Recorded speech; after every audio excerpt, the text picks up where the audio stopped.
धन्यवाद, धन्यवाद, धन्यवाद। जीवित और महान सामर्थी परमेश्वर, हम आपका हृदय से धन्यवाद करते हैं और धन्यवाद के साथ प्रभु आपकी उपस्थिति में प्रवेश करते हैं और ये कहना चाहते हैं प्रभु, क्या आपकी महानता और आपकी सामर्थ्य के आगे दुनिया की कोई सामर्थ्य टिक नहीं सकती।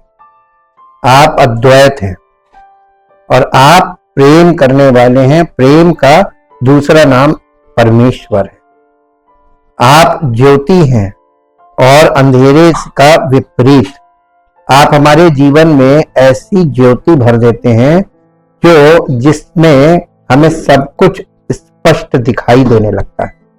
इस संसार में कहाँ क्या हो रहा है और हमारे भीतरी मन में क्या चल रहा है, सब कुछ आपके वचन के प्रकाश में प्रकट होता है। इसलिए प्रभु, हम आपका हृदय से धन्यवाद करते हैं। जब जब हम आपके वचन के साथ सहभागिता करते हैं प्रभु, तब तब हमारे जीवन में, हमारे मन के अंदर की मना स्थिति आपके वचन के द्वारा खुलती है और हमें ये बात आपका वचन प्रकट करता है कि एक मनुष्य कैसे विचार करता है, एक मनुष्य किन बातों में, किन विचारों में फंस जाता है और सारी जिंदगी उसमें फंसा रहता है। लेकिन प्रभु, हम आपका बहुत धन्यवाद करते हैं। आपका वचन हमें प्रकाश देता है, परंतु आपका पवित्र आत्मा हमें उस प्रकाश में चलने की सामर्थ्य देता है और हमें जीवन देता है। हम आपका धन्यवाद करते हैं। हमें खाली वचन की नहीं, हमें पवित्र आत्मा की भी जरूरत है ताकि वो हमें जीवन भी दे और सामर्थ्य भी दे।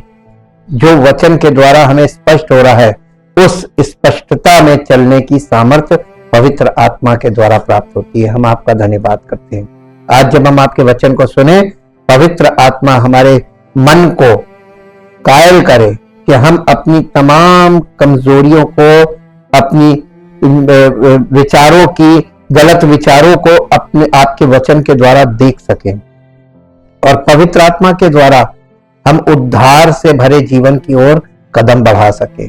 उसकी दी हुई सामर्थ्य से हम चल सकें ताकि आपका नाम हम सब विश्वास करने वालों के जीवन में महिमान्वित हो। आदर और महिमा आपको मिले। इस प्रार्थना को प्रभु यीशु मसीह के पवित्र नाम से मांगते हैं, आमीन। सबको जय मसीह की। Praise the Lord. हम परमेश्वर का बहुत धन्यवाद करते हैं। जैसा कि मैंने संडे को आपको बताया था कि एक मनुष्य अपने मन के आधार पर निर्णय लेकर अपने मन की इच्छाओं को पूरा करके शरीर से अपने मन के अनुसार चल सकता है, और दूसरा ये है कि पवित्र आत्मा के अनुसार चलना, पवित्र आत्मा के चलाए चलना, पवित्र आत्मा के मार्गदर्शन में चलना। ये एक दुर्लभ चीज है। जब तक आप कलीसिया में दिल से जुड़े नहीं होंगे, तब तक पवित्र आत्मा के चलाए चलने में आपको लाले पड़ जाएंगे, आप चल नहीं पाएंगे, क्योंकि पवित्र आत्मा सबको एक साथ चलाता है और वैसे हर एक मनुष्य अपने मन की इच्छा पर चलता है। तो हम या तो अपने मन की इच्छा पे चल रहे हैं और या हम पवित्र आत्मा के चलाए चल रहे हैं। ये दोनों में से एक ही चीज है। जब हम अपने मन की इच्छा पे चलेंगे तो हम मूर्ति पूजा करते हैं। मूर्ति पूजा का मतलब यही नहीं है कि केवल मूर्त बना लेना। इसकी गहराई में बाइबल जाती है। आज हम इसकी गहराई में जाकर देखेंगे। मूर्ति पूजा परमेश्वर की महिमा को एक्सचेंज कर देता है। यानी जो महिमा हमें परमेश्वर को देनी चाहिए, वो जीवन देता है, वो हमें चंगा करता है, वो हमारी सारी आवश्यकताओं को पूरा करता है।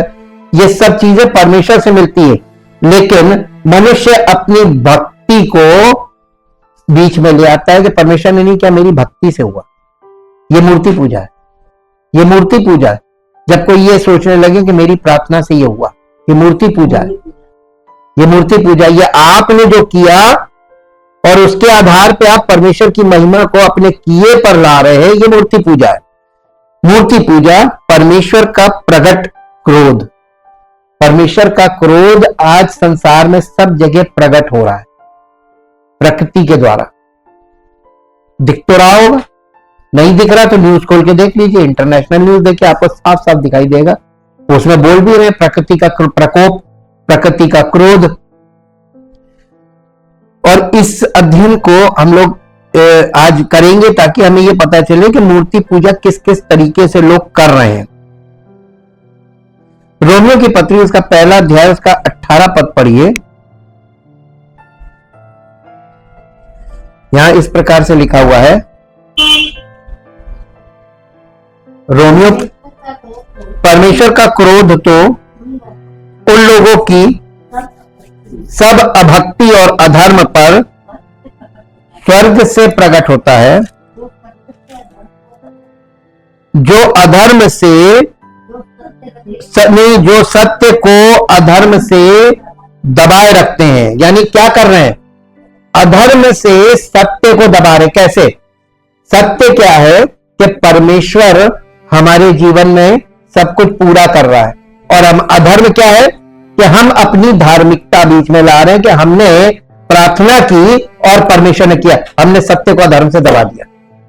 इसको अंडरस्टैंड कीजिए कि यहां पे कहा क्या जा रहा है। ये बहुत हार्ड बात बोली जा रही है, और इसीलिए क्योंकि लिखा है परमेश्वर का क्रोध ऐसे लोगों पे प्रकट होता है। आज संसार में सब धर्मी, सब अपनी भक्ति की शक्ति दिखा रहे हैं, और बदले में क्या हो रहा है? परमेश्वर का क्रोध प्रकट हो रहा है। इसीलिए अंत की भविष्यवाणियां बहुत टफ होने जा रही हैं, क्योंकि परमेश्वर का क्रोध बढ़ता चला जाएगा, अच्छा, परमेश्वर का क्रोध बढ़ रहा है, इस बात का साइंटिफिक एक रीजन है। साइंस वैज्ञानिक बोल रहे हैं कि पृथ्वी का तापमान 1.5 डिग्री हो गया, जो नहीं होना चाहिए था, और 1.5 से 2 होने में उन्होंने कहा बहुत कम समय में 1.5 से 2 डिग्री हो जाएगा, और 2 डिग्री का मतलब प्रलय। क्या आप सोचते हैं कि हमारी और आपकी प्रार्थना से ये रुक जाएगा? नहीं रुकेगा, और ये पूरा 2 डिग्री तक जाएगा। और प्रकाशित वाक्य देखिए, वहां पर आपको एक चेन रिएक्शन मिल रहा है, चक चक चक चक चक चक, जो प्रकृति में बहुत तेजी से होगा, और विनाश विनाश विनाश विनाश विनाश विनाश। आप क्या सोचते हैं कि कोई ऐसा धरती पर है जो प्रार्थना करके ये रोक सके? ना, मनुष्य की धार्मिकता ये रोक नहीं सकती, because this is the plan of God. ये परमेश्वर की योजना में है, उसका कारण है। परमेश्वर को ये मालूम है कि मानव जाति फिर भी पश्चाताप नहीं करेगी, और आप प्रकाशित वाक्य में देखिए, उतनी तबाही के बाद भी लोग पश्चाताप नहीं करेंगे। परमेश्वर को उल्टा सीधा बोले, ये है कारण, क्योंकि मैक्सिमम लोग अपनी धार्मिकता को खड़ा कर रहे हैं और परमेश्वर की धार्मिकता का विरोध कर रहे हैं। ये लड़ाई स्पिरिचुअल है, ये फिजिकल है ही नहीं। और ये जो पृथ्वी का तापमान बढ़ रहा है, ये परमेश्वर के क्रोध को दिखाता है। परमेश्वर का क्रोध बहुत तेजी से बढ़ रहा है, और ये बढ़ रहे बढ़ते बढ़ते बढ़ते बढ़ते, लेकिन परमेश्वर का एक वायदा, जैसे उसने 10 भयानक विपत्तियों के द्वारा मिस्र को पनिश किया था, वैसे ही फिर करने जा रहा है। लेकिन वहां पर आप एक चीज देखिए जो अद्भुत है, उसने जो वाचा वाले लोग थे, इजरायली लोग, जो अब्राहम से उसने वाचा बांधी थी, इजरायली लोग धर्मी नहीं थे। ये परमेश्वर को धन्यवाद करने वाले नहीं थे, परमेश्वर की महिमा करने वाले नहीं थे, परमेश्वर की आज्ञा मानने वाले नहीं थे, परमेश्वर पर विश्वास करने वाले नहीं थे। केवल एक कंडीशन थी, क्योंकि परमेश्वर ने अब्राहम से वाचा बांधी थी कि मैं तेरे वंश को बचाऊंगा। उस वाचा में परमेश्वर बंधा हुआ था, और परमेश्वर ने वाचा के कारण वाचा बंधी थी, इस कारण से परमेश्वर ने उन लोगों को बचाया। तो इजरायलियों को परमेश्वर ने क्यों बचाया? वो धर्मी थे। केवल वाचा, रिलेशनशिप। अब आप अपना फोकस पॉइंट माइंड में चेंज कर लीजिए। आपकी धार्मिकता परमेश्वर को कभी प्रसन्न नहीं कर पाएगी, तो धर्मी ना बने, धर्मी ना बने, बल्कि आप परमेश्वर के वचन को सुनकर अपने जीवन में जो आपको करेक्शन करने हैं वो करना शुरू कीजिए। बाकी काम परमेश्वर स्वयं करेगा। हम बच नहीं सकते जब तक हमें बचाने वाला बचाएगा नहीं। तो हमें एक उद्धारकर्ता की जरूरत है, हमें रिलीजन की जरूरत नहीं है, हमें रूल्स एंड रेगुलेशंस की जरूरत नहीं है, हमें नैतिकता के पाठ सुनने की जरूरत नहीं है, हमें परमेश्वर के वचन सुनने की जरूरत है। ये इस बात पे, और यहां पर पौलुस ने हमें यह सिखाया है कि परमेश्वर का क्रोध वास्तविक है और ये प्रकट भी है। उसका क्रोध मनुष्यों की सारी भक्ति और अधर्म के विरुद्ध प्रकट होता है। वो इसलिए क्रोधित है क्योंकि वे अधर्म में सत्य को दबाते हैं। अपनी धार्मिकता यानी सेल्फ राइचियसनेस से परमेश्वर के सत्य को दबा रहे हैं। और परमेश्वर का सत्य क्या मालूम है? परमेश्वर ने समस्त मानव जाति के पापों का प्रायश्चित किया अपने पुत्र प्रभु यीशु मसीह के द्वारा, और उस इतना भयानक क्रोध उस पर प्रकट किया है जो एक पापी पर वो करता है। उसने उस पर वो भयानक क्रोध प्रकट करके ये दिखा दिया है कि जो विश्वास करेगा वो उद्धार पा चुका, जो नहीं करेगा वो दोषी ठहर चुका। ऑटोमेटिकली तुरंत होगा, जैसे आप वचन सुनते वैसे ही परमेश्वर का न्याय शुरू हो जाता है हमारे जीवन में। जब हमने अविश्वास की कठिनाई देखी तो उनका क्या मतलब था कि वे सत्य को दबाते हैं। ईश्वर पर भरोसा ना करना तार्किक विकल्प नहीं है। आपने कभी इस पर कोई तर्क नहीं कर सकता है। वास्तव में यदि आप ईश्वर पर अविश्वास करना चाहते हैं तो आपको ऐसा करने के लिए काम करना पड़ेगा। खुद अपने बचाव के लिए काम करना पड़ेगा। आपको खुद उसके क्रोध से भी बचना है और आपको अपनी उस मुसीबत से भी बचना है। आपको डबल काम करना पड़ेगा। तो क्या परमेश्वर के साथ आप इसका ऐसा करके आप परमेश्वर से जीत पाएंगे? रोमियो की पत्री उसका पहला अध्याय उसका 19 और 20 पद पढ़िए।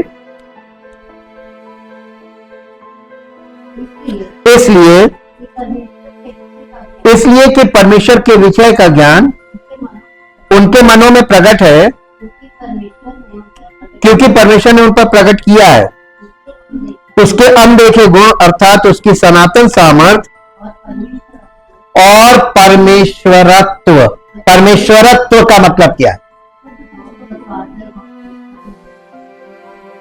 पिता, पुत्र और पवित्र आत्मा जगत की सृष्टि के समय से उसके कामों के द्वारा देखने में आते हैं, यहां तक कि वे निरुत्तर है।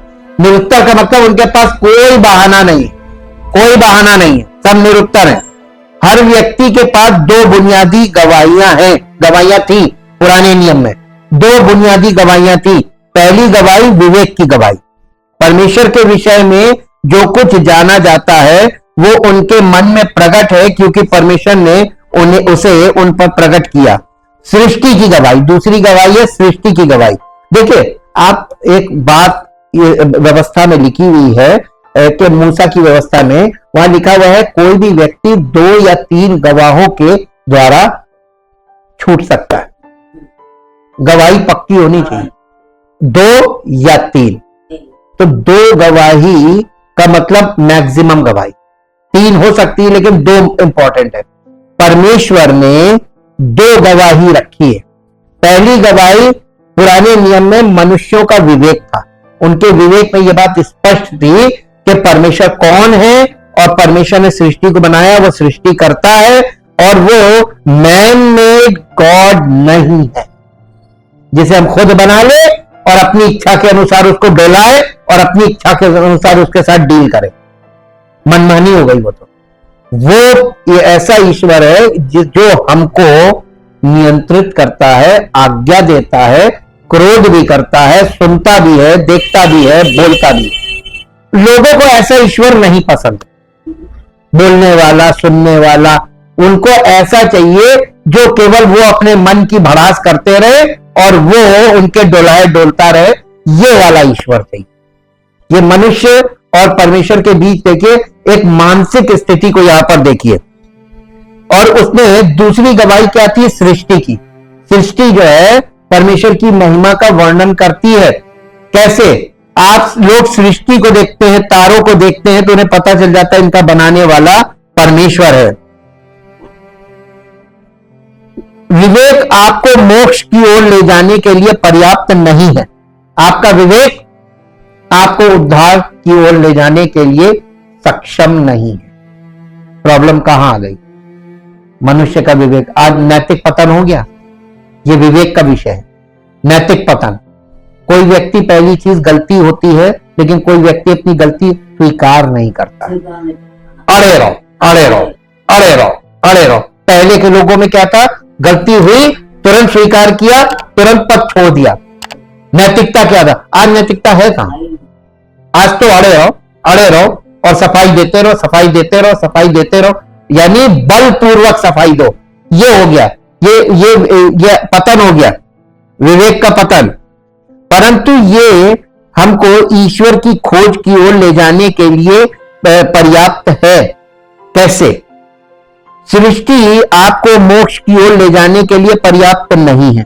एक बात तो यह नहीं है पर्याप्त, लेकिन दूसरी बात यह है कि परंतु ये आपको ईश्वर की खोज की ओर ले जाने के लिए पर्याप्त। सृष्टि जो है ना, वो परमेश्वर की, सृष्टिकर्ता की गवाही दे, तो आपको ईश्वर की खोज की ओर बढ़ना चाहिए कि नहीं बढ़ना? कोई नहीं बढ़ रहा, कोई नहीं। इस सृष्टि की पूजा कर रहे हैं, लेकिन सृष्टि की गवाही, जिस ईश्वर की वो गवाही दे रहा है, उसकी ओर नहीं बढ़ रहे हैं। और वही हाल विवेक का। विवेक हमको मोक्ष की ओर ले जाने के लिए सक्षम नहीं है, पर्याप्त नहीं है, परंतु विवेक हमको ईश्वर की खोज की ओर ले जाने के लिए पर्याप्त है। तो परमेश्वर क्या चाह रहा है? पौलुस ये बता रहा है कलीसिया को कि तुम्हारा विवेक कचोटता क्यों नहीं है, कि तुम इस सृष्टि की आराधना क्यों करते हो, अपने मन मुताबिक आराधना क्यों करते हो? तुम जिस ईश्वर को, जो सृष्टि करता है, उसको खोजते क्यों नहीं हो? और यही बात परमेश्वर ने एलिगेशन में रखी है। तो वो मेरे साथ निकाल लीजिए, ये रोमियो की पत्री के 3 अध्याय में आ जाइए। यहां पे कलीसिया के लोगों को, आज के आधुनिक कलीसिया के लोगों को और पुरानी वाचा के इजराइलियों को कंपेयर किया जा रहा है।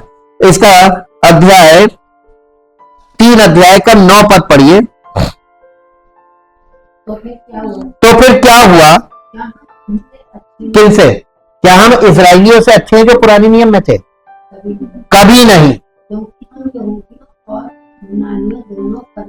कलीसिया के लोग जो हैं वो यहूदियों पर भी दोष लगाते हैं और अन्य जातियों पर भी दोष लगाते हैं। हाँ, कि वे सबके सब पाप के वश में हैं। जैसा लिखा है, कोई धर्मी नहीं, एक भी नहीं, कोई समझदार नहीं। हाँ, असली चीज क्या है मालूम है? क्यों समझदार नहीं है, क्यों धर्मी नहीं है? परमेश्वर को खोजने वाला कोई नहीं। सब अपना अपना ईश्वर अपने मन में गढ़े बैठे। ये आया ना? तो अब देखिए, वहां पर मूर्ति पूजा कर रहे थे वो लोग, तो हम लोग क्या कर रहे हैं? जी, हम भी अपनी इच्छा से ईश्वर को गढ़ रहे हैं और अपनी इच्छा से ईश्वर के बारे में तमाम बातें लोगों को बता रहे हैं। मनुष्य को उद्धार पाने के लिए सुसमाचार की आवश्यकता है। ये उद्धार के लिए परमेश्वर की शक्ति है। ये हमारा काम है, ये परमेश्वर की शक्ति है, लेकिन ये हमारा काम है कि हम उद्धार के सुसमाचार को सुने और समझे और ग्रहण करें। अंतःकरण की गवाही और सृष्टि की गवाही मनुष्य को परमेश्वर की खोज करने के लिए प्रेरित करती है। और यही पौलुस ने कहा, प्रेरितों के काम 17 अध्याय, प्रेरितों के काम 17 अध्याय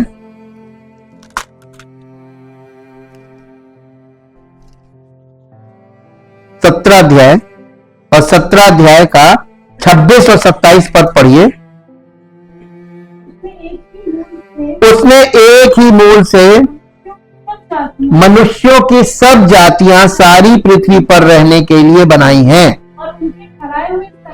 और उनके ठहराए हुए समय और निवास की सीमाओं को इसलिए बांधा है कि वे परमेश्वर को ढूंढें, कदाचित उसे टटोल कर पाए, तो भी वो हम में से किसी से दूर नहीं है। देखिए, परमेश्वर ने उनके निवास के सीमानों को क्या किया है? परमेश्वर को ढूंढे नहीं, निवास उनके, हाँ, निवास की सीमाओं को। देखिए, पूरी दुनिया में सीमाएं बनी हुई ना, ये परमेश्वर ने बनाई है। ये परमेश्वर की ओर से है, बांधी नहीं है। बांधी तो मनुष्यों ने, ये बाउंड्रीज बना ली। ये बाउंड्रीज काहे के लिए रखी है? क्योंकि हर कंट्री के लोगों को ईश्वर को खोजना है। ठीक, ये आप आज का काम नहीं है, ये प्राचीन काल की, ये यहां पर दिया है।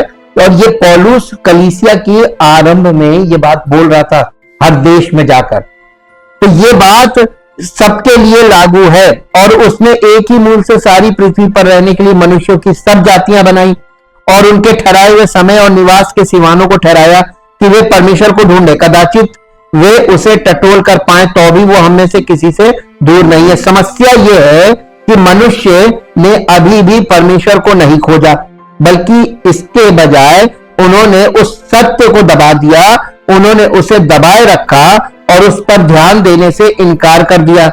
इस कारण परमेश्वर का क्रोध स्वर्ग से प्रकट होता है। पौलुस हमें इस पहले अध्याय में 3 उदाहरण देता है कि कैसे परमेश्वर का क्रोध प्रकट होता है। हो सकता है कि परमेश्वर स्वर्ग से आग ना बरसा रहा हो सकता है आग ना बरस रहा हो, आग ना बरसा रहा हो, आग नहीं बरस रही है, बात सही है।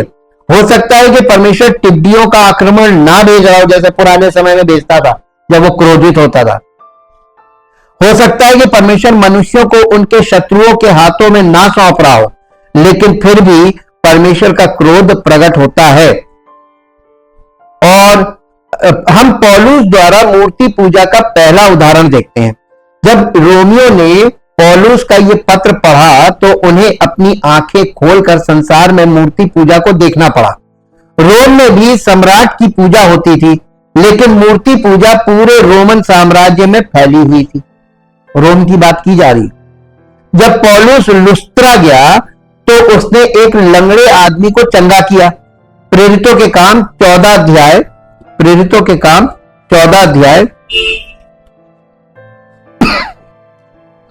14 अध्याय और उसका 11 पद से पढ़ेंगे, 11, 12, 13, 3 पद। लोगों ने पौलुस का ये काम देखकर लुकानिया की भाषा में ऊंचे शब्द से कहा, देवता मनुष्य के रूप में उतरकर हमारे पास उतर आए, देवता मनुष्य के रूप में होकर हमारे पास उतर आए। हाँ, उन्होंने बरनबास को ज्यूस और पौलुस को हिरमेस कहना शुरू किया क्योंकि वो मुख्य वक्ता था। ज्यूस का पुजारी, जिसका मंदिर शहर के ठीक बाहर था, फाटकों पर बैल और मालाएं लाया और भीड़ के साथ बलिदान करना चाहता था। देखिए, बैल का बलिदान होता था, बैल की पूजा होती थी, उसका बलिदान होता था। ये लोग, अब देखिए 12 पद से पढ़िए, उन्होंने बरनबास को ज्यूस और पौलुस को हिरमेस कहा क्योंकि वो बातें करने में मुख्य था। ज्यूस के उस मंदिर का पुजारी जो उनके नगर के सामने था, बैल और फूलों के हार फाटकों पर लाकर लोगों के साथ बलिदान करना चाहता था। परंतु बरनबास और पौलुस प्रेरितों ने जब ये सुना तो अपने कपड़े फाड़े और भीड़ में लपके और पुकार कर कहने लगे, हे लोगों, तुम क्या करते हो? हम भी तो तुम्हारे, देखिए अब आपको यहां पे एक चीज पकड़िए, परमेश्वर की आत्मा से भरे हुए और उनके द्वारा परमेश्वर चमत्कार कर रहा है, लेकिन उन लोगों का स्टेटमेंट देखिए कि हम भी तुम्हारे समान सुख दुख भोगी। इसका मतलब ये लोग सुख दुख दोनों भोग रहे थे, खाली सुख ही सुख नहीं था, दुख भी था। और ये बात हम लोग को मालूम है, पौलुस को शरीर में एक कष्ट था जिससे परमेश्वर ने उसको चंगा नहीं होने दिया। उसके साथ साथ का ये कांटा है, ये लगा रहना चाहिए। तो परमेश्वर एक आपका एक वीकनेस आपकी जो है वो रखेगा ताकि आप घमंड ना कर सकें। ठीक, सच्ची धार्मिकता में आप देखिए, सच्चे परमेश्वर के लोगों की पहचान देखिए, आपके शरीर में एक कमजोरी जरूर है। हम भी तो तुम्हारे समान सुख दुख भोगी मनुष्य हैं और तुम्हें सुसमाचार सुनाते हैं कि तुम इन व्यर्थ वस्तुओं से अलग होकर जीवते परमेश्वर की ओर फिरो, जिसने स्वर्ग और पृथ्वी और समुद्र और जो कुछ उसमें है बनाया। बस देखिए, यहां पर क्रिएटर के विषय में बात कर रहे हैं, सृष्टिकर्ता के विषय में बात कर रहे हैं। सुसमाचार सृष्टिकर्ता से शुरू कर रहे हैं, क्योंकि समस्त मानव जाति सृष्टि में परमेश्वर की गवाही नहीं देख पा रही। उनको वो सृष्टि की पूजा कर रहे हैं, जबकि उनको सृष्टिकर्ता की पूजा करनी है। उसको ढूंढना है, खोजना है, खोज कोई नहीं रहा, जो सामने है उसी को पूज लो। ये यहां पर देखने को मिलता है। हर मनुष्य वो कर रहा है जो उसको नहीं करना चाहिए।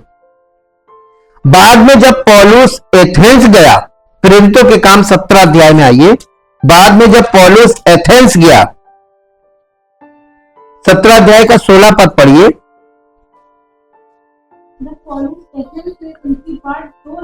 जब नहीं, 17 अध्याय का 16 पद, हाँ, जब पौलुस एथेंस में उनकी बात जो रहा था, तो नगर को मूर्तों से भरा हुआ देखकर उसका जी जल गया। ये पवित्र आत्मा से जो भरा हुआ व्यक्ति होता है ना, उसके साथ ये अनुभव होता है, उसका जी जल गया। अतः वो आराधनालय में यहूदियों और भक्तों से और चौक में जो लोग उससे मिलते थे उनसे हर दिन वाद विवाद किया करता था। अब यहां पर पौलुस उनसे वाद विवाद कर रहा है, उनको समझाने की कोशिश कर रहा है कि भैया ये क्या कर रहे हो। जब पौलुस एथेंस में उनकी बात जो रहा था, तो नगर को मूर्तों से भरा हुआ देखकर उसका मन अति क्रोधित हुआ। इफिसुस में ही चांदी के कारीगर दिमित्रियस, ये इसका नाम है देमेत्रियुस, ने भीड़ को इफिसियों की अर्तिमिस का बचाव करने के लिए उकसाया था, क्योंकि पौलुस का उपदेश उसकी सेवकाई को नष्ट कर रहा था। हाँ, और इसलिए ये लोग उसका पौलुस का विरोध करते थे। एक समय में कुरिन्थ कम से कम 12 मूर्ति पूजक मंदिरों का घर था, जहां मूर्ति पूजा और वेश्यावृत्ति बड़े पैमाने पर होती थी। रोमियों को बस अपनी आंखें खोलनी थी और देखना था कि मूर्ति पूजा हर जगह थी, यह उनके समाज में व्याप्त थी। शायद इसलिए पौलुस ने मूर्ति पूजा को उन 3 में से एक के रूप में चुना जिसका उसने उल्लेख किया। अतः यहां पौलुस मूर्ति पूजा की उपस्थिति का प्रयोग करके रोमियों को दिखाता है कि आज परमेश्वर का क्रोध कैसे प्रकट होता है। मूर्ति पूजा के बारे में हमको 2 मुख्य बातें मालूम होनी चाहिए। मूर्ति पूजा का विवरण, रोमियों की पत्री का पहला अध्याय उसका 21, 22 और 23 पद पढ़िए। इस कारण की परमेश्वर को जानने पर भी उन्होंने परमेश्वर के योग्य बड़ाई और धन्यवाद ना किया, परंतु व्यर्थ विचार करने लगे, यहां तक कि उनका निर्बुद्धि मन अंधेरा हो गया। वे अपने आप को बुद्धिमान जताकर मूर्ख बन गए और अविनाशी परमेश्वर की महिमा को नाशमान मनुष्यों और पक्षियों और चौपायों और रेंगने वाले जंतुओं की मूरत की समानता में दे exchange the glory of God into idols. ये बहुत भयानक चीज है। परमेश्वर की महिमा को आप मूरत में बदल दो, ये पॉसिबल है ही नहीं। और इसी बात से परमेश्वर चिढ़ गया। आप पहली आज्ञा देखिए, मेरे साथ यहां पे कुछ लगाइए, हम आपको पहली आज्ञा दिखाते हैं।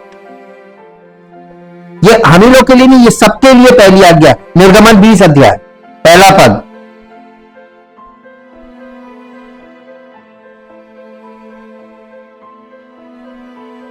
बीस का पहला, निर्गमन 20:1। तब परमेश्वर ने ये सब वचन कहे, मैं तेरा परमेश्वर यहोवा हूं, जो तुझे दासत्व के घर से अर्थात मिस्र देश से निकाल लाया हूं। स्पेसिफिक पॉइंट करके बता रहा है, तुझे गुलामी में से निकाल के लाए। अच्छा, उनके लिए मिस्र की गुलामी थी, हमारे लिए पाप की गुलामी। हम लोग हैं सेम सिचुएशन में, ठीक। उसके बाद तीसरा पद, तू मुझे किसको, जो तुम्हें छुड़ा के ला रहा गुलामी में, मुझे छोड़। किसी और को ईश्वर करके ना मन आदर करने को मना नहीं किया। आप किसी का भी आदर कीजिए, लेकिन ईश्वर का स्थान किसी को मत देना। हाँ, तू अपने लिए कोई मूर्ति खोद कर ना बनाना, ना किसी की प्रतिमा बनाना जो आकाश में या पृथ्वी पर या पृथ्वी के जल में है। तू उनको दंडवत ना करना और ना उनकी उपासना करना, क्योंकि मैं तेरा परमेश्वर यहोवा जलन रखने वाला परमेश्वर हूं, और जो मुझसे बैर रखते हैं उनके बेटों, पोतों और पर पोतों को भी पितरों का दंड दिया करता हूं, और जो मुझसे प्रेम रखते हैं वो मेरी आज्ञाओं को मानते हैं, उन हजारों पर करुणा किया करता हूं। जो मुझसे प्रेम रखते और मेरी आज्ञाओं को मानते हैं, उन हजारों पर करुणा किया करता हूं। आज परमेश्वर क्यों नहीं कर रहा करुणा? ना कोई परमेश्वर से प्रेम करता है, ना उसकी आज्ञा मानता है। परमेश्वर को कैसे पता? कोई खोज ही नहीं रहा परमेश्वर। आप जिस चीज से प्रेम करते हैं उसको खोजते है ना? कौन खोज रहा? परमेश्वर। यही पौलुस यहां पर बता रहा है, ये बहुत महत्वपूर्ण। जैसा कि पौलुस ने बताया कि मूर्ति पूजा परमेश्वर का क्रोध है, उसने मूर्ति पूजा का वर्णन करने में अविश्वसनीय काम किया। और हम मूर्ति पूजा का वर्णन दो तरीकों से कर सकते हैं। पहली चीज है व्यर्थ सोच। 21वां पद जो है ना, रोमियो पहला अध्याय का 21वां पद, व्यर्थ सोच। लोग मूर्तियों की पूजा इसलिए नहीं करते क्योंकि वे ईश्वर के बारे में नहीं जानते। लोग मूर्तियों की पूजा इसलिए करते हैं क्योंकि वे ईश्वर के खिलाफ विद्रोह करना चाहते। ये जानबूझ के है। सच्चे परमेश्वर के बारे में हर कोई जानता है। विवेक और सृष्टि ये दो गवाह हैं। हर एक मनुष्य के विवेक में ये बात स्पष्ट है कि ये सच्चा ईश्वर अलग है और ये अलग है। ये जानबूझ के विद्रोह है। ये प्रश्न ज्ञान का नहीं बल्कि समर्पण का है। ज्ञान की कमी, परमेश्वर को ज्ञान चाहिए ही नहीं, समर्पण चाहिए। और लोग किस चीज को समर्पण कर रहे हैं? नहीं, लोग मूर्ति पूजा में समर्पित है, विद्रोह कर रहे हैं। वे परमेश्वर को जानते तो थे, परंतु उसका परमेश्वर के रूप में आदर नहीं करते थे। ये लोग परमेश्वर के सामने ही उल्टा जवाब दे रहे थे। आप परमेश्वर हो सकते हैं, लेकिन आप मुझे आपकी पूजा करते हुए नहीं पकड़ पाएंगे। यानी ये उन लोग विद्रोह कर रहे थे, रोमियो के लोग। इसलिए पौलुस उनको ये लिख रहा है, आप परमेश्वर प्रभु हो सकते हैं, लेकिन मैं वो नहीं करूंगा जो आप कहते हैं, यानी आज्ञा नहीं मानूंगा। ये विद्रोह है। ना ही धन्यवाद देते। बारिश स्वर्ग से आती है, उनका दिल धड़कता रहता है, उनकी फसलें बढ़ती रहती हैं, लेकिन वे इसके लिए परमेश्वर के प्रति आभारी नहीं है। इसके बजाय वे अपने चुने हुए ईश्वर को समर्पित हो जाते हैं। वे झूठे देवताओं की पूजा करने के लिए सच्चे ईश्वर को अस्वीकार कर देते हैं। पौलुस इस कार्रवाई के बारे में समझाता है, परंतु वे व्यर्थ विचार करने लगे, यहां तक कि उनका मूर्ख मन अंधेरा हो गया। दूसरे शब्दों में, उनके पास सत्य था, उनके पास वो था जो अर्थपूर्ण था, उनके पास वो था जो तर्क संगत था। सच्चे और जीवित परमेश्वर की आराधना करो और उसके अधीन रहो, क्योंकि वो तुम्हें पुरस्कृत भी कर सकता है और दंड भी दे सकता है। लेकिन उन्होंने इस तर्क को खारिज कर दिया। पौलुस ने कहा, वे अपनी अटकलों में व्यर्थ हो गए। उनके पास नए विचार थे, उनके पास नई अटकलें थी, उन्होंने कुछ अलग कल्पना की। अब जो उन्होंने कल्पना की थी वो व्यर्थ थी। ये व्यर्थ था, इसका कोई मतलब नहीं था। वे वास्तव में एक ईश्वर का निर्माण करेंगे और फिर उस ईश्वर को उन्हें बनाने का श्रेय देंगे। आप खुद ही बनाया और खुद ही कहने लगे कि तुमने हमें बनाया, तुमने हमें छुड़ाया। इससे उन्हें क्या हासिल होने की उम्मीद हो सकती है? ये एक ऐसे व्यक्ति की तरह है जिसने इस बारे में पूरी तरह से नहीं सोचा है। कम से कम ये कहना तो बेवकूफी भरा विचार है, जो कि निश्चित रूप से भविष्यवक्ता वर्षों से कह रहे हैं। यशायाह नबी की पुस्तक निकालिए। ये ना सोचिए कि लोगों को मालूम नहीं था, ये अनजाने में कर रहा है, ये जानबूझ के कर रहा है। अब आप देखिए, भविष्यवक्ताओं की पुस्तक में जाएंगे, आपको पता चल जाएगा कि ये सब पहले से भविष्यवाणियां चल रही थी। यशायाह 44 अध्याय का 18, 19, 20 3 पद पढ़ेंगे।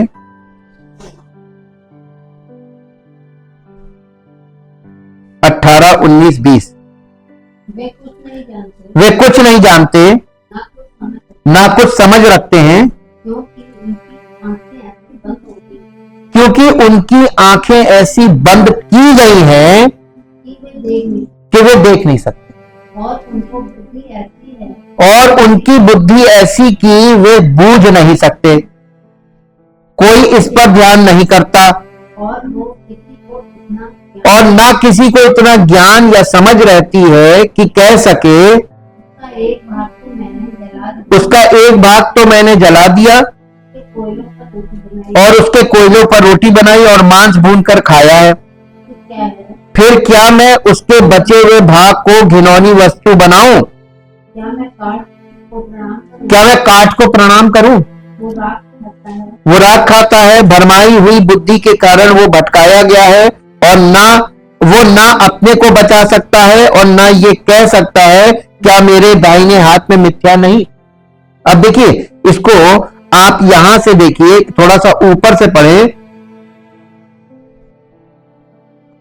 मूर्ति पूजा की व्यर्थता 9 पद से पढ़िए। जो मूर्त खोदकर बनाते हैं वे सब के सब व्यर्थ हैं, और जिन वस्तुओं में वे आनंद ढूंढते हैं उनसे कुछ लाभ ना होगा। उनके साक्षी ना तो आप कुछ देखते हैं और ना कुछ जानते हैं, इसलिए उनको लज्जित होना पड़ेगा।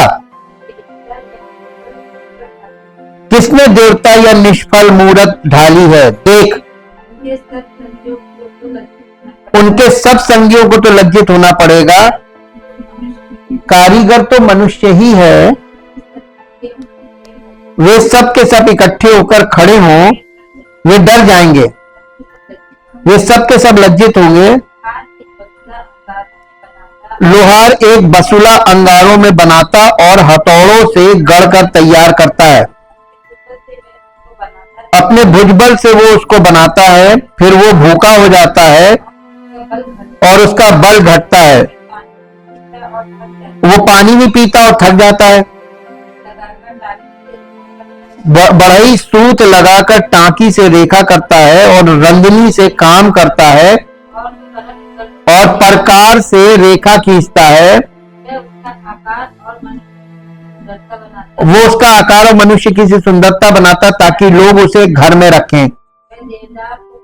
वो देवदार को काटता या वन के वृक्षों में से जाति जाति के बांज वृक्ष चुनकर देखभाल करता है।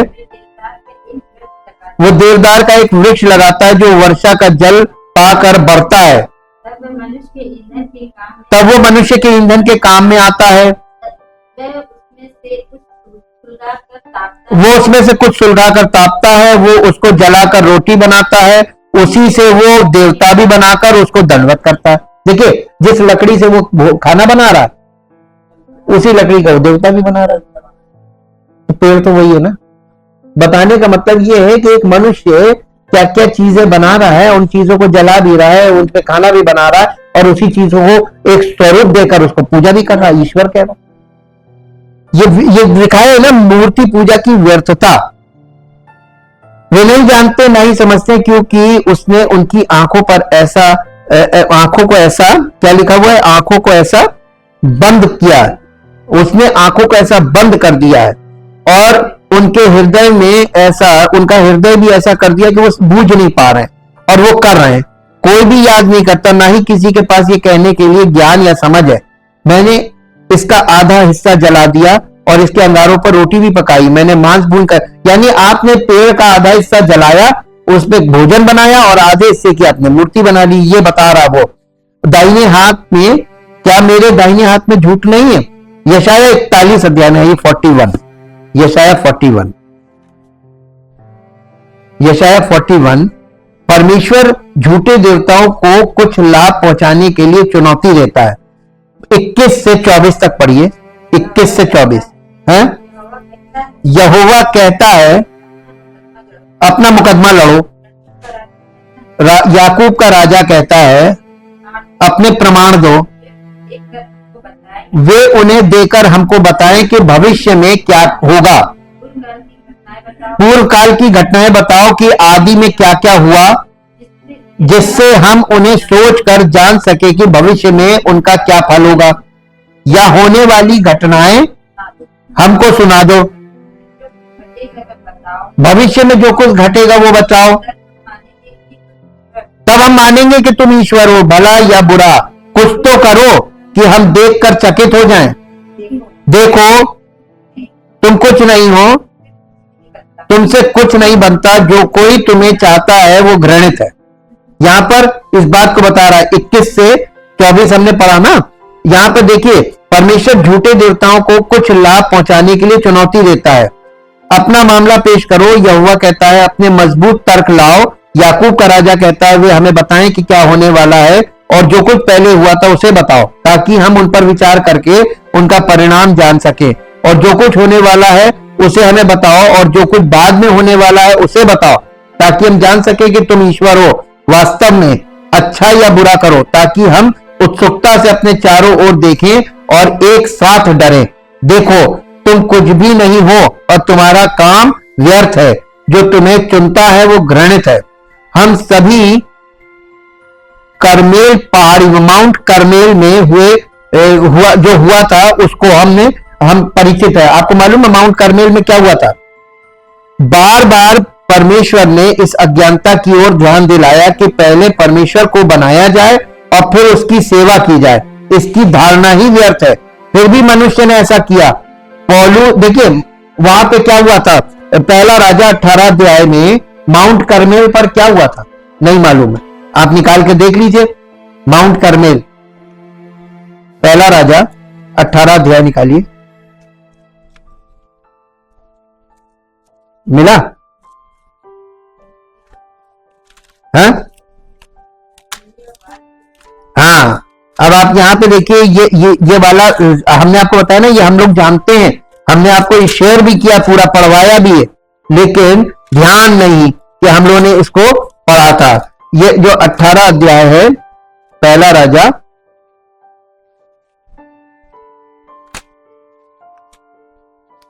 इसमें क्या हुआ, यहां पे एलिया और बाल के पुजारी है ना, तो एलिया और बाल के पुजारियों के बीच जो हुआ था यहां पर, वो क्या हुआ था, ये इसको आप यहां से देखते हैं।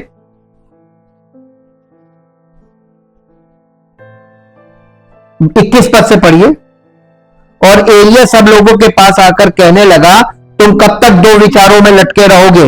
यदि यहोवा परमेश्वर हो तो उसके पीछे हो लो, और यदि बाल हो तो उसके पीछे हो लो। लोगों ने उसके उत्तर में एक भी बात ना कही। तब एलिया ने लोगों से कहा, यहोवा के नबियों में से केवल मैं ही रह गया हूं, और बाल के नबी 450 मनुष्य हैं। इसलिए 2 बछड़े लाकर हमें दिए जाएं, और वे एक अपने लिए चुनकर उसे टुकड़े टुकड़े काटकर लकड़ी पर रख दे, और कुछ आग ना लगाएं। और मैं दूसरे बछड़े को तैयार करके लकड़ी पर रखूंगा और कुछ आग ना लगाऊंगा। तब तुम अपने देवता से प्रार्थना करना और मैं यहोवा से प्रार्थना करूंगा, और जो आग गिराकर उत्तर दे वही परमेश्वर ठहरे। तब सब लोग बोल उठे, अच्छी बात। यह कंपटीशन हो गया। हाँ? और एलिया ने बाल के नबियों से कहा, पहले तुम एक बछड़ा चुनकर तैयार कर लो, क्योंकि तुम तो बहुत हो। तब अपने देवता से प्रार्थना करना, परंतु आग न लगाना। तब उन्होंने उस बछड़े को जो उन्हें दिया गया था लेकर तैयार किया, और भोर से लेकर दोपहर तक वो ये कह कहकर बाल से प्रार्थना करते रहे, हे बाल हमारी सुन, हे बाल हमारी सुन। परंतु ना कोई शब्द और ना कोई उत्तर देने वाला हुआ। तब वे अपनी बनाई हुई वेदी पर उछलने कूदने लगे। दोपहर को एलिया ने ये कहकर उनका ठट्टा किया, ऊंचे शब्दों से पुकारो, वो तो देवता है, वो तो ध्यान लगाए होगा, या कहीं गया होगा, या यात्रा में होगा, या हो सकता है कि सोता हो, और उसे जगाना चाहिए। और उन्होंने बड़े शब्द से पुकार पुकार के अपनी रीति के अनुसार छुरियों और बर्छियों से अपने अपने को यहां तक घायल किया कि लहूलुहान हो गए। वे दोपहर भर ही क्या, वरन भेंट चढ़ाने के समय तक भविष्यवाणी करते रहे, परंतु कोई शब्द सुनाई ना पड़ा, और ना तो किसी ने कोई उत्तर दिया, और ना कान लगाया। 30वां पद, तब एलिया ने सब लोगों से कहा, मेरे निकट आओ। मैं और सब लोग उसके निकट आए। तब उसने यहोवा की वेदी की जो गिराई गई थी मरम्मत की, फिर एलिया ने याकूब के पुत्रों की गिनती के अनुसार, जिसके पास यहोवा का ये वचन आया था, तेरा नाम इज़राइल होगा, 12 पत्थर छांटे और उन पत्थरों से यहोवा के नाम की एक वेदी बनाई और उसके चारों ओर इतना बड़ा गहरा गड्ढा खोद दिया कि उसमें 2 सहा बीज समा सके। तब उसने वेदी पर लकड़ी को सजाया और बछड़े को टुकड़े टुकड़े काटकर लकड़ी पर रख दिया और कहा, 4 घड़े पानी भर के होम बलि पशु पर और लकड़ी पर उंडेल दो। तब उसने कहा, दूसरी बार भी वैसे ही करो, और लोगों ने दूसरी बार भी वैसे ही किया। फिर उसने कहा, तीसरी बार करो। तब लोगों ने तीसरी बार भी वैसे ही किया और जल वेदी के चारों ओर बह गया और गड्ढे को भी उसने जल से भर दिया। फिर भेंट चढ़ाने के समय एलिया नबी समीप आकर कहने लगा, हे अब्राहम, इसहाक और इज़राइल के परमेश्वर यहोवा, आज ये प्रकट करके इज़राइल में तू ही परमेश्वर है और मैं तेरा दास हूं और मैंने ये सब काम तुझसे वचन पाकर किए हैं। हे यहोवा, मेरी सुन के लोग जान ले कि हे यहोवा, तू ही परमेश्वर है और तू ही उनका मन लौटा लेता है। तब यहोवा की आग आकाश से प्रकट हुई और होम बलि को लकड़ी और पत्थरों और धूलि समेत भस्म कर दिया और गड्ढे में का जल भी सुखा दिया। ये देख सब लोग मुंह के बल गिरकर बोल उठे, यहोवा ही परमेश्वर है, यहोवा ही परमेश्वर है। यहां पर देखिए आप, ये प्राचीन काल से ये काम होता आ रहा है और देखिए जो सच्चा परमेश्वर है वो आग गिराकर उत्तर देता है। अब आपको मालूम है, पवित्र आत्मा आग है और परमेश्वर जिसको चुनता है उसको पवित्र आत्मा देता है। ये वो आग है जो परमेश्वर की आग, डिवाइन फायर, और ये जब आ जाती है वो व्यक्ति परमेश्वर की महिमा प्रकट करता है उसका जीवन। वे अपनी उपासना में इतने दृढ़ थे कि कुछ ही समय में उन्होंने अपने द्वारा गढ़े गए झूठ पर विश्वास कर लिया। वे अपने आप से बार बार कहते रहे कि जिस परमेश्वर को उन्होंने बनाया है वो वास्तव में परमेश्वर है। आखिरकार एक दिन वे जागे और उन्होंने वास्तव में इस पर विश्वास कर लिया और उनका मूर्ख हृदय अंधकार में हो गया। इफिसियों की पत्री 4 अध्याय 17, 18, 19 पद पढ़िए। इफिसियों की पत्री 4 अध्याय। इसलिए मैं ये कहता हूं और प्रभु में आग्रह करता हूं कि जैसे अन्य जातीय लोग अपने मन की अनर्थ रीति पर चलते हैं, तुम अब से फिर ऐसे ना चलो, क्योंकि उनकी बुद्धि अंधेरी हो गई है और उस अज्ञानता के कारण जो उनमें है और उनके मन की कठोरता के कारण वे परमेश्वर के जीवन से अलग किए हुए हैं और वे सुन्न होकर लुचपन में लग गए हैं कि सब प्रकार के गंदे काम लालसा से किया करें। ये उन लोगों के साथ ये है, उनका स्वभाव में ये चीज है और ये ऐसा हो गया है, उनके मन में अंधेरा है और इसलिए वो कर रहे हैं सब प्रकार के अशुद्ध काम। मूर्ति पूजा का मतलब है व्यर्थ सोच, मूर्खतापूर्ण फैसले। 22 और 23 पद, रोमियो 1 अध्याय उसका 22 और 23 पद पढ़िए। मूर्खतापूर्ण फैसले करना, कैसे? उन्होंने कैसे मूर्खतापूर्ण फैसले किए? वे अपने आप को बुद्धिमान जताकर मूर्ख बन गए। देखिए ये है उनके फैसले का नतीजा। वे अविनाशी परमेश्वर की महिमा को नाशवान मनुष्यों और पक्षियों और चौपायों और रेंगने वाले जंतुओं की मूर्त की समानता में बदल डाला। ये थी बुद्धिमानी, ये मन का अंधेरा और किसी भी चीज को ईश्वर बना लेना। वे बुद्धिमान होने का दावा करते हुए मूर्ख बन गए। वे पूरी तरह से गलत थे, लेकिन उन्होंने सोचा कि वे सही थे। उन्होंने निर्भीकता से दावा किया कि उनका ईश्वर ही सच्चा ईश्वर है। और आज हम ये देख रहे हैं ना, आप सब देख रहे हैं। प्रेरितों के काम 19 अध्याय में आइए। प्रेरितों के काम 19 अध्याय, 19 अध्याय का 23 से 27 तक पढ़िए। 23 पद से 27 पद तक।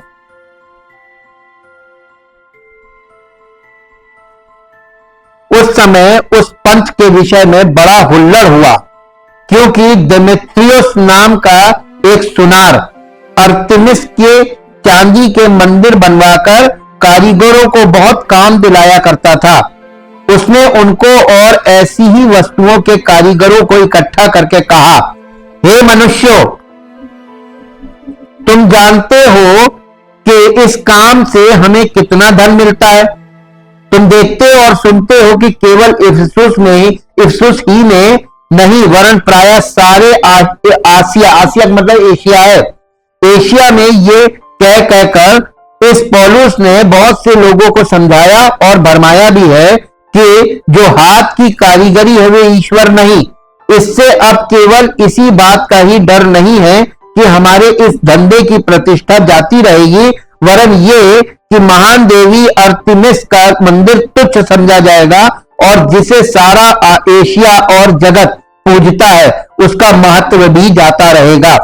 वे ये सुनकर क्रोध से भर गए और चिल्ला चिल्ला कर कहने लगे, इफिसियों की अर्तिमिस महान है। और सारे नगर में बड़ा कोलाहल मच गया और लोगों ने मकिदुनिया वासी गयुस और अरिस्तर्खुस को, जो पौलुस के संगी यात्री थे, पकड़ लिया और एक साथ रंगशाला में दौड़ गए। जब पौलुस ने लोगों के पास भीतर जाना चाहा तो चेलों ने उसे जाने न दिया।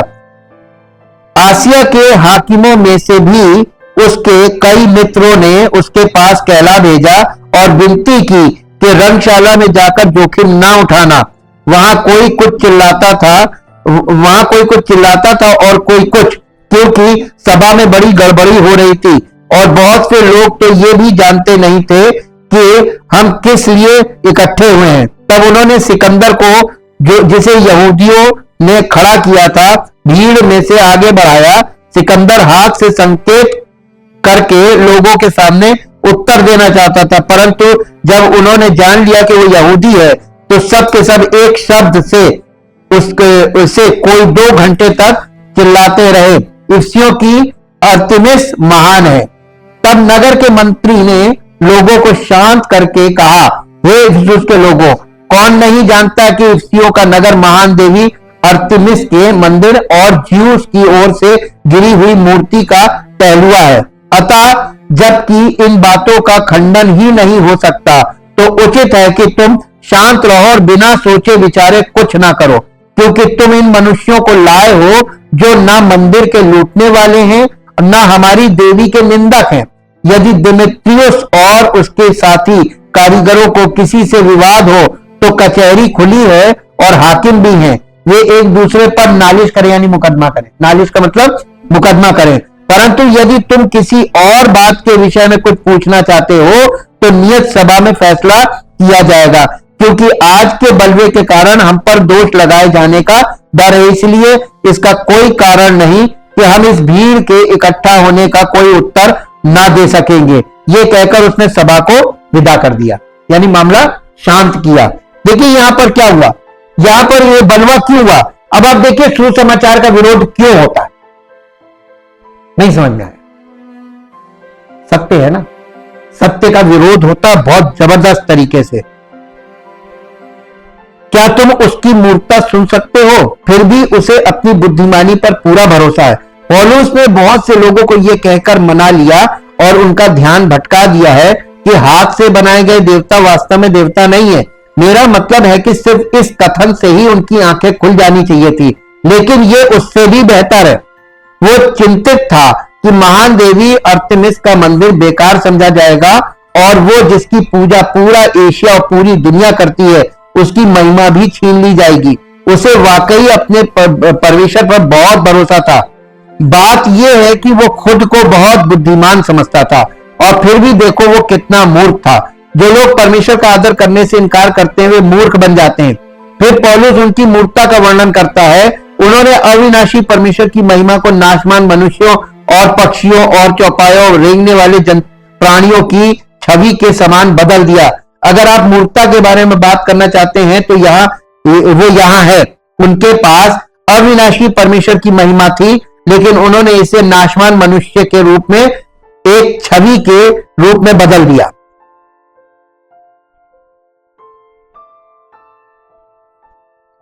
वे ईश्वर के साथ रिश्ते के पूरे लाभ को एक ऐसी छवि के लिए बदल देते हैं जो ईश्वर की छवि भी नहीं है।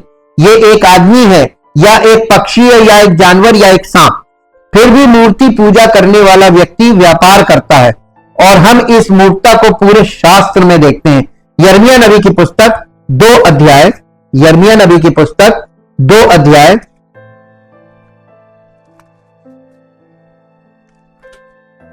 यिर्मयाह 2 अध्याय और उसका 11, 12, 13 3 पद पढ़ेंगे। परंतु मेरी प्रजा ने अपनी महिमा को निकम्मी वस्तु से बदल दिया है। हे आकाश, चकित हो, बहुत ही थरथरा और सुनसान हो जा। यहोवा की ये वाणी है, क्योंकि मेरी प्रजा ने 2 बुराइयां की हैं।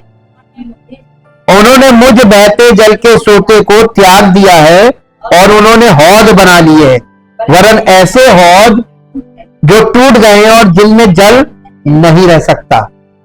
जिनमें जल नहीं रह सकता, जल का मतलब जीवन से है, जिनमें जीवन नहीं रह सकता, टूट जाए। हौद, हौद का मतलब स्टोर। देखिए मैंने आपको संडे को बताया था ना, जैसे हौद जो होता है ना, हौद, उसमें आप जितना पानी भरेंगे उतना रहेगा, आप उसमें से खर्च करेंगे जल्दी से खत्म हो जाएगा। हमने इन्वर्टर के ऊपर बताया था ना संडे, स्टोर कैपेसिटी। वैसे ही ये जल जीवन को दिखाता है। तो उनके पास जीवन की एक निश्चित वो है, एक हौद में भर लिया। यह है मूर्ति पूजा। अब वो खत्म, जल खत्म, जीवन खत्म, आपका भी खत्म। लेकिन परमेश्वर बहता दरिया, ये वो सोर्स है जो हमेशा ताजा जल, आपको ताजा जीवन देता रहेगा। ये वाला जीवन चाहिए, ये परमेश्वर की धार्मिकता से मिलेगा। और जो आप अपनी धार्मिकता में जो कर रहे हैं वो एक स्टोर का। यही बात यहां पर लिखी है कि मेरी प्रजा ने 2 बुराइयां की, उन्होंने मुझ बहते जल के सोते को त्याग दिया है और उन्होंने हौद बना लिए, वरन ऐसे हौद जो टूट गए हैं और जिनमें जल नहीं रह सकता, यानी जिनमें जीवन है ही नहीं। क्या किसी जाति ने देवताओं को बदल दिया, जबकि वे देवता नहीं थे? परंतु मेरी प्रजा ने अपनी महिमा को बदल दिया, जिससे कोई लाभ नहीं होता। हे आकाश, इस बात से विस्मित और थरथरा और बहुत उजाड़ हो जा। यहोवा की वाणी, क्योंकि मेरी प्रजा ने 2 बुराइयां की हैं, उन्होंने मुझ जीवन के जल के सोते को त्याग दिया और अपने लिए कुंड खोद लिए, अर्थात टूटे हुए कुंड जो जल नहीं रख सकते। शायद सबसे चौंकाने वाली घटना निर्गमन की पुस्तक में है। निर्गमन 32 अध्याय, उसका 1 से 4 जो हम लोग ने लगातार हम लोग पढ़ रहे हैं। जब लोगों ने देखा कि मूसा पर्वत पर से उतरने में देरी कर रहा है, तब वे हारून के पास इकट्ठे हुए और उससे कहा, आ हमारे लिए एक देवता बना जो हमारे आगे आगे चले, क्योंकि ये मूसा जो हमें मिस्र देश से निकाल लाया, हम नहीं जानते उसका क्या हुआ। हारून ने उनसे कहा, अपनी पत्नियों, अपने बेटों और अपनी बेटियों के कानों में से जो सोने की बालियां उन्हें तोड़कर मेरे पास ले आओ। तब सब लोग ने अपने कानों से जो सोने की बालियां थी उन्हें तोड़कर निकाल लिया और हारून के पास ले आए। उसने इसे उनके हाथ से लिया और एक नक्काशीदार औजार से इसे ढाला और इसे एक बछड़े में ढाला। और उन्होंने कहा, हे इस्राएल, तुम्हारा परमेश्वर यही है जो तुम्हें मिस्र देश से निकाल लाया। ये लोग कितने मूर्ख थे। निर्गमन 19 अध्याय में परमेश्वर आग और धुएं में सिनाई पर उतरा और लोगों ने सुना। निर्गमन 19 में परमेश्वर ने उनके सुनने में 10 आज्ञाएं दी। ये भी हम लोगों ने स्टडी किया। यदि आप इसे और भी बेहतर बनाना चाहते हैं तो इसे देखें, निर्गमन 24 9 से 11। तब मूसा हारून, नादाब और अबीहू और इजराइल के 70 पुरनियों के साथ ऊपर गया और उन्होंने इजराइल के परमेश्वर को देखा और उसके पैरों के नीचे नीलम की एक फर्श थी जो आकाश के समान साफ थी। फिर भी उसने इजराइल के पुत्रों के कुलीनों के विरुद्ध अपना हाथ नहीं बढ़ाया और उन्होंने परमेश्वर को देखा और उन्होंने खाया और पिया। सभी लोगों ने परमेश्वर को सुना और आग को देखा, तभी उनके सेवकों ने परमेश्वर को देखा। फिर अध्याय 32 में वे इस छोटे से सुनहरे बछड़े को बनाते हैं और हारून कहता है, हे इजराइल, ये तुम्हारा ईश्वर है जो तुम्हें मिस्र देश से निकाल लाया। मूर्खता की बात। तो फिर भी मूर्ति पूजा यही है। रोमन लोग इसे हर जगह घटित होते हुए देख सकते थे। तब पौलुस को यह बात स्पष्ट हो जाती है कि यह परमेश्वर का क्रोध है। मूर्ति पूजा का विवरण, मूर्ति पूजा का खतरा। तो ये रोमियो पहला था मूर्ति पूजा का विवरण। अब मूर्ति पूजा का खतरा। मूर्ति पूजा का अस्तित्व ईश्वर का क्रोध प्रमाण है। ईश्वर का लोगों को झूठे देवताओं की पूजा करने की अनुमति देने की आवश्यकता नहीं है। ईश्वर को लोगों को खुदी हुई मूर्तियों के आगे झुकने की अनुमति देने की आवश्यकता नहीं है। लेकिन जब चाहे इसे रोक सकता है, लेकिन वो इसकी अनुमति देता है। वहां परमेश्वर ने उन्हें सौंप दिया, उन्हें, यानी परमेश्वर ने अनुमति क्यों दी? परमेश्वर ने उनको उनके मन पे छोड़ दिया, जाओ तुम्हें जो करना करो। लेकिन क्या कर रहा मालूम है? जब लोग अपने मन की करने लगे, मूर्ति पूजा करने लगे अपने मन से, तो परमेश्वर का क्रोध प्रकट हुआ कि नहीं हुआ? ये बता रहा है पौलुस कि उनको छोड़ दिया कि जाओ तुम्हें करना हो, उन्हें सौंप दिया। पैराडिडोमी ये ग्रीक वर्ड है, उतार देना, अपने मन से उतार दिया, छोड़ दिया, और उनको कि जाओ तुम्हें जो करना। ये शब्द यीशु द्वारा स्वयं को क्रूस पर समर्पित करने के लिए इस्तेमाल किया गया है। इफिसियों 5 अध्याय का 25 पद, हे पतियों अपनी अपनी पत्नी से प्रेम रखो, जैसा कि मसीह ने भी कलीसिया से प्रेम करके अपने आप को उसके लिए दे दिया। परमेश्वर ने उनको छोड़ दिया कि जाओ तुमको जो करना हो करो। वही चीज यीशु मसीह ने अपने आप को दे दिया। अब कलीसिया यीशु मसीह को के द्वारा उद्धार प्राप्त करना चाहिए या वो अपनी मूर्ति पूजा करना चाहिए? आपको परमेश्वर ने फ्री कर दिया, आप जो करेंगे उसका प्रतिफल आपको मिलेगा। जो बोगे वही काटोगे। अब परमेश्वर का न्याय आ गया एक्चुअली। अब परमेश्वर ने आपको न्याय पे डाल दिया। अगर तुम वचन के अनुसार चलोगे तो उद्धार मिलेगा, और तुम ये करोगे तो जाओ, तो इसका परिणाम तुम भुगतोगे। लेकिन यह इसका नकारात्मक अर्थ है, क्योंकि ईश्वर मूर्ति पूजकों को उन देवताओं के हाथों में सौंप देता है जिनकी वे सेवा करते हैं।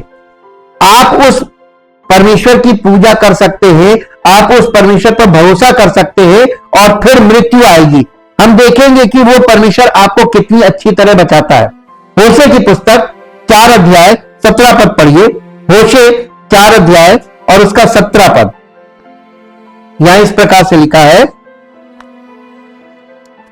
होशे 4 अध्याय 17 पद। हाँ, अप्रेम मूर्तों का संगी हो गया है, इसलिए उसको अकेला छोड़ दो, उसको रहने दो, उसको छोड़ दो। न्यायों की पुस्तक 10 अध्याय, न्यायों की पुस्तक 10 अध्याय 10 अध्याय का 13 पद पढ़िए।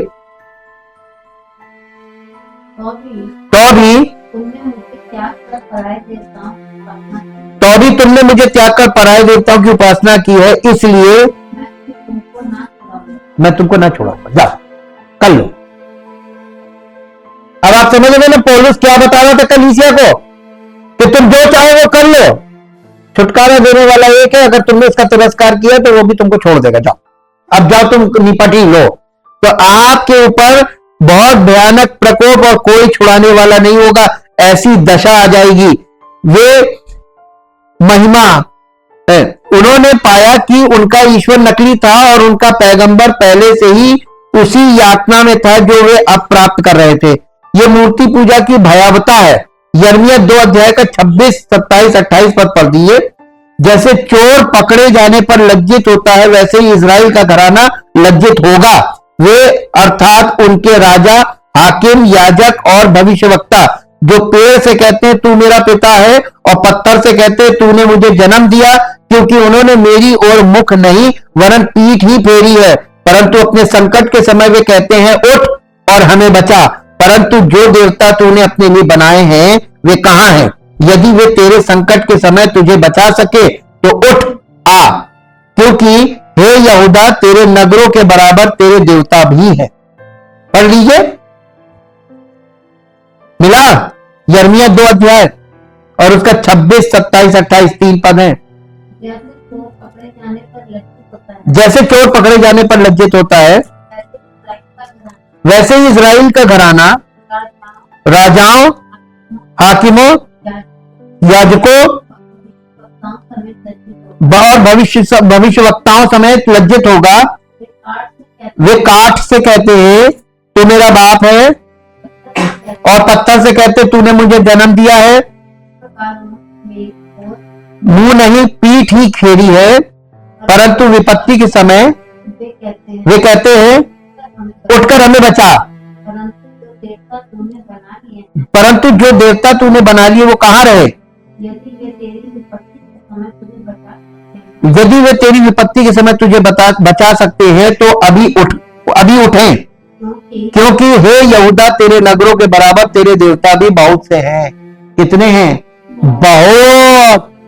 जितने नगर हैं उतने देवता हैं। यहाँ पर देखिए कितना डिटेल खोल दिया कि लोग कि ये क्या हो रहा है। न्यायियों 10 अध्याय का 14 पद, जाओ और अपने चुने हुए देवताओं की दुहाई दो, वे संकट के समय तुम्हें बचाएं। परमेश्वर ऐसा काम क्यों करेगा? परमेश्वर ने उन्हें उनके मन की अभिलाषाओं के अनुसार अशुद्धता के हवाले कर दिया। यही तो लिखा हुआ है। परमेश्वर ने इसकी अनुमति दी क्योंकि वे इसे बहुत चाहते थे। यही उनका दिल चाहता था, यही उनका दिल चाहता था, यही वे पाने के लिए प्रयासरत रहते थे। अशुद्धता का अनुवाद अकथारसिया है। अकाथारसिया अशुद्धता, गंदगी, इसका मतलब ये ग्रीक वर्ड है। कई बार इसका मतलब लैंगिक अशुद्धता होता है। पौलुस के दिनों में ज्यादातर मूर्ति पूजा में लैंगिक अशुद्धता शामिल थी। और वो मालूम क्या? पुरुषों का पुरुषों के साथ संबंध, स्त्री का स्त्री के साथ। आज तो ये पूरा एक समाज बन के खड़ा हो गया, एक कम्युनिटी तैयार है ये। और ये जब इजरायलियों ने झूठे देवताओं की पूजा की तो परमेश्वर ने उन्हें वेश्या कहा। यिर्मयाह 2 अध्याय का 31 और 32 पद, हे लोगों, यहोवा का वचन सुनो, क्या मैं इजराइल के लिए जंगल व घोर अंधकार का देश बना हूं? मेरी प्रजा क्यों कहती है हम स्वतंत्र होकर घूम सकते हैं, हम फिर तेरे पास नहीं आएंगे? क्या कुंवारी अपने आभूषण या दुल्हन अपनी सजावट भूल सकती है? तो भी मेरी प्रजा ने मुझे अनगिनत दिनों से भुला रखा है। लोग किसी और की पूजा करने के लिए कितने उत्सुक थे कि अंततः परमेश्वर ने उन्हें ऐसा करने की अनुमति दे दी। यिर्मयाह 2 अध्याय का 23 से 25, तू कैसे कह सकता है मैं अशुद्ध नहीं हूं? मैं बाल देवताओं के पीछे नहीं गया। तराई में अपना मार्ग देख, जान ले कि तूने क्या किया है। तू एक तेज चलने वाला ऊंट है जो अपनी चाल में उलझा हुआ है। तो एक जंगली गधा है जो जंगल में रहता है, जो अपने क्रोध के मारे हवा सूंघता है। जब वो उत्तेजित होती है तो कौन उसे दूर कर सकता है? जो उसे ढूंढते हैं वे सब थकित ना होंगे। उसके महीने में वो उसे पाएंगे। अपने पांव नंगे और गला प्यास से बचा, परंतु तूने कहा ये व्यर्थ है। नहीं, क्योंकि मैं परदेशियों से प्रेम रखता हूं और उनके पीछे चलूंगा। और यहाँ न्याय का भाग है ताकि उनके शरीर उनके बीच में अपमानित हो। ऐसा लगता है कि पौलुस के यहाँ यौन अशुद्धता की बात थी, क्योंकि वे मूर्ति पूजा के द्वारा अपने शरीर का उपयोग इस प्रकार कर रहे थे जिससे उनका अपमान हो रहा था। शरीर का उद्देश्य परमेश्वर की महिमा करना है, परंतु मनुष्य ने अपनी वासनाओं के पीछे चलने के लिए अपने शरीर का इस प्रकार उपयोग किया जिससे उसका अपमान हुआ। वे सोचते थे इससे कोई फर्क नहीं पड़ता कि वे क्या खाते हैं, कहां झुकते हैं या किसके साथ सोते हैं, क्योंकि शरीर तो केवल उनके आनंद के लिए है। पौलुस ने कहा नहीं। 1 कुरिन्थियों 6 अध्याय और उसका 12 पद से पढ़िए। 1 कुरिन्थियों 6 अध्याय। सब वस्तुएं मेरे लिए उचित तो है, परंतु सब वस्तुएं लाभ की नहीं है। सब वस्तुएं मेरे लिए उचित हैं, परंतु मैं किसी बात के अधीन ना रहूंगा। भोजन पेट के लिए और पेट भोजन के लिए है, परंतु परमेश्वर इसको और उसको दोनों को नष्ट करेगा। परंतु देह व्यभिचार के लिए नहीं, वरन प्रभु के लिए है। ये पौलुस इसीलिए तो कहता है अपने शरीरों को जीवित और पवित्र और परमेश्वर को भावता हुआ बलि। शरीर को, ये देह प्रभु के लिए है, ये पवित्र देह होनी चाहिए और ये देह उसका मंदिर बन जाए। Thank you, thank you, thank you, thank you. परम पिता परमेश्वर, हम आपका हृदय से धन्यवाद करते हैं आपके पवित्र वचनों के लिए, जो वचन हमारे हृदय में जाते हैं और हमारी आत्मा को झंझोड़ते हैं और हमें हमारी आत्मा में जीवन देकर हमें सचेत करते हैं कि हम अपने शरीरों का उपयोग किस प्रकार कर रहे हैं, हम अपनी जीवन का उपयोग किस प्रकार कर रहे हैं, हम ईश्वर के नाम पर किस प्रकार गलत चीजों को ईश्वर का दर्जा दे रहे हैं, किस प्रकार हम गलत चीजों को ईश्वरीय मान रहे हैं। प्रभु, हम आज बड़े पश्चाताप के साथ आपके सामने आते हैं और ये कहना चाहते हैं प्रभु कि हम में से हर एक व्यक्ति, कोई ऐसा इस पृथ्वी पर नहीं है जो इस बात का अपराधी ना हो आपके सामने। हर एक के अंदर ये चीज, ये गुण है, हमारे स्वभाव में ये कमजोरी है कि हम किसी भी को भी ईश्वर मानते हैं। लेकिन प्रभु आज पश्चाताप करके कहते हैं कि आपके वचन को सुनने के बाद हमारी आंखें खुली हैं, हम आपकी महिमा किसी और को नहीं दे सकते, ये कार्य हम नहीं कर सकते, और अगर हम अज्ञानता में भी ऐसा करते हैं तो हम पाप करते हैं, और प्रभु आप अज्ञानता के पापों का भी हिसाब करते हैं। इसलिए प्रभु हम आपके इकलौते पुत्र प्रभु यीशु मसीह के उस बलिदान के कारण आपके सामने आते हैं और उस अनुग्रह के लिए धन्यवाद करते हैं कि आपने पुत्र के द्वारा जो प्रायश्चित किया है उसके अंतर्गत हम पश्चाताप करके कि अब हम दोबारा ऐसा कभी नहीं करेंगे, आपके सामने ये पश्चाताप करते हैं और चाहते प्रभु हमारा शरीर आपको समर्पित हो कलीसिया में, ताकि मसीह की देह में हमारा शरीर पवित्र बने और हमारा जीवन पवित्र आत्मा की अगुवाई में चलने वाला हो, ताकि आपकी महिमा प्रकट करे। सारी महिमा आपको मिले। इस प्रार्थना को प्रभु यीशु मसीह के पवित्र नाम से मांग, आमीन। Praise the Lord.